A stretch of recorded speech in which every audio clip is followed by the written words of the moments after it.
له 3 میاشتو بیلابیلو نظامی او عقیدتي زده کړو تر سره کولو وروسته په خوست ولایت کې له 203 منصوري قلي اردو څخه د اسلامي امارت 450 تنو نویو فارغ شوو سرتیرو یو لړ نظامی تمرینات تر سره کړل. په دغه تمریناتو کې سرتیرو له رسمي گذشت څخه نیولې بیا د بیلابیلو سپکو او لویو وسلو ځانګړي نمایشات تر سره کړل. په دغه مراسمو کې د افغانستان له دفاع وزارت څخه د مسلح قواو لوی درسیز قاری فصیح الدین فطرت د یو هیئت په مشرۍ هم ګډون درلود. لوی درسیز قاری فصیح الدین فطرت وویل چې اسلامي امارت له لومړیو څخه نیولې او تر اوسه پورې د دې کوښښ کوي چې خپل ځواکونه د هیواد دننه په افغاني مینا او شهامت وروزي او کارتیا شو یو شمیر سرتیری به د زینو مهارتونو د زده کړې لپاره له هیواد څخه بهر هم ولیږدوي.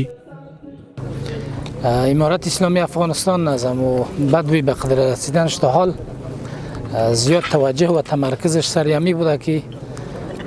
مجاهدین تعلیمات نظامی بده.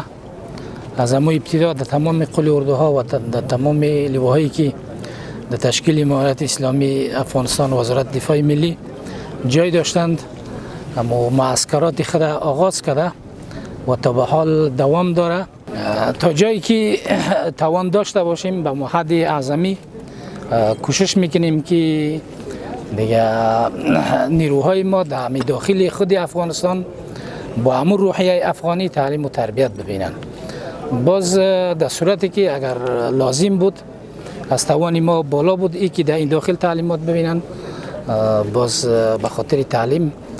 به کشورهای دیگری هم میفرستیم تا ای که هم تعلیمات نظامیشان مکمل تکمیل بکنن. قاری فصیح الدین فطرت د هیواد د سرحدونو او د هیواد په دفاع کې هیوادوالو ته ډاډ ورکړ او همدارنګه یې زیاته کړه چې د دوی اردو په بشپړېدو ده.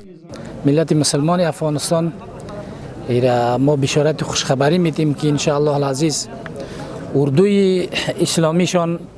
در حال تکمیل شدن است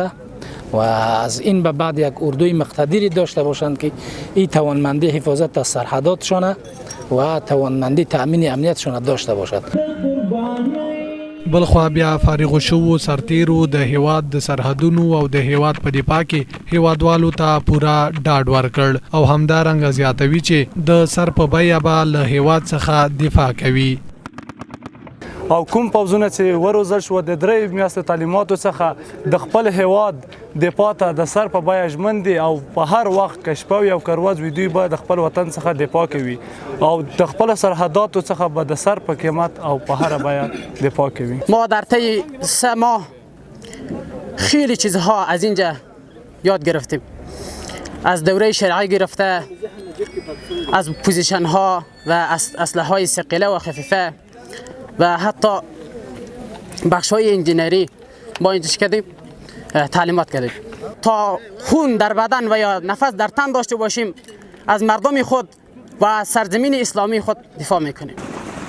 په 203 منصوري قلي اردو کې سرتیرو ته د نظامی زده کړو ورکولو یو تن استاد له هغو هیوادوالو څخه چې له هیواد څخه د باندې ژوند کوي وغوښتل چې خپل هیواد ته راشي او له خپلو خلکو سره یو ځای په مینا ژوند وکړي.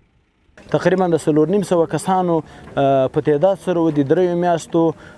نظامی زده کړې وکړل. په دې کې عقیدتي زده کړه، نظامی زده کړه د هر لحاظ نه، که هغه د وسلو له لحاظ او که هغه مثلا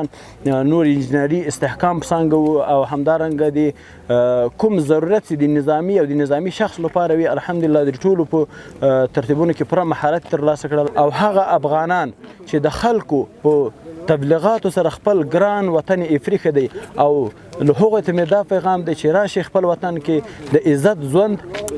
وکړئ. نور چې په الله قسم کوي تاسو عزت وي. دا په داسې حال کې ده چې د 203 منصوري قلي اردو ورخوا د هیواد له ټولو قلي اردوګانو او په بیلابیلو ولایتونو کې اسلامي امارت د هیواد د دفاع په خاطر زرګونه نوي سرتیري فارغ کړي او لا هم دغه پروسه دوام لري.